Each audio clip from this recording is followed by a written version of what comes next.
श्रीगुरुभ्यो नमः। हरिः ओम्।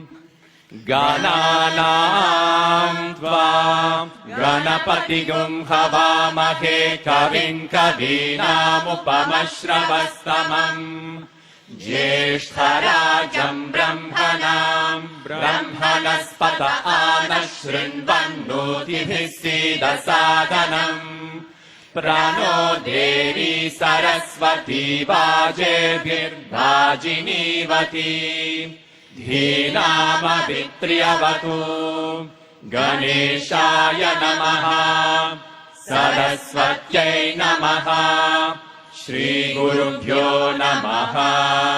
हरिः ओम्। ॐ नमो भगवते रुद्राय। ॐ नमस्ते रुद्रमन्यव उतोत इषवे नमः। नमस्ते अस्तु धन्वने बाहुभ्यामुत ते नमः। या त इषुः शिवतमा शिवम् बभूव ते धनुः। शिवा शरव्याया तव तया नो रुद्रमृदया। या ते रुद्र शिवा तनूरघोरा पापकाशिनी। तया नस्तनुभाषन्तमया गिरिशन्ताभिचाकशीः। यामिषुम् गिरिशन्तहस्ते बिभर्ष्यस्तवे। शिवान् गिरित्रतान् कुरु माभिगुंसीत् पुरुषम् जगत्।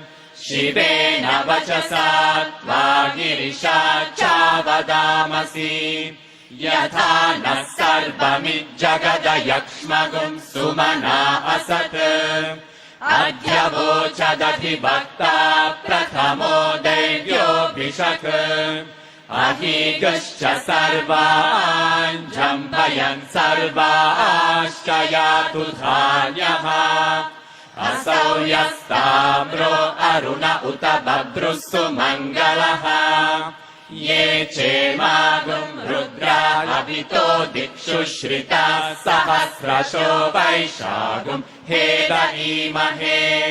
असौ यो वसर्पति नीलग्रीवो विलोहितः।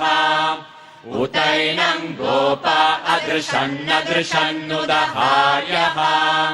उतैनम् विश्वा भूतानि सदृष्टो मृदयातिनः। नमो अस्तु नीलग्रीवाय सहस्राक्षाय मीधुषे। अथो ये अस्य सत्त्वानो हन्तेभ्यो करन्नमः। प्रमुञ्च धन्वनस्त्वमुभयोराग्नियोर्जाम्। याश्चते हस्त इषवः पराता भगवो वपा। अवतत्य धनुस्त्वगुम् सहस्राक्षशतेषु ते। निशीर्य शय्यानामुका शिवो नः सुमना भव। विज्जन्तनुः कपर्दिनो विशल्यो बाणवागुम् उता। अनेशन्नस्येषव आभुरस्य निषङ्गतिः। या ते हेतिर्नीदुष्टमहस्ते बभूव ते धनुः। तयास्मान् विश्वतस्त्वमयक्ष्मया परिभुजा। नमस्ते अस्त्वायुधाय नातताय धृष्णवे। उभाभ्यामुत ते नमो बाहुभ्याम् तव धन्वने। परिते धन्वनो हेतिरस्मान् वृणक्तु विश्वतः।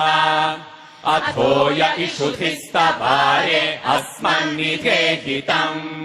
नमस्ते अस्तु भगवन् विश्वेश्वराय महादेवाय त्रयम्बकाय त्रिपुरान्तकाय त्रिकाग्निकालाय कालाग्निरुद्राय नीलकण्ठाय मृत्युञ्जयाय सर्वेश्वराय सदाशिवाय श्रीमन्महादेवाय नमः।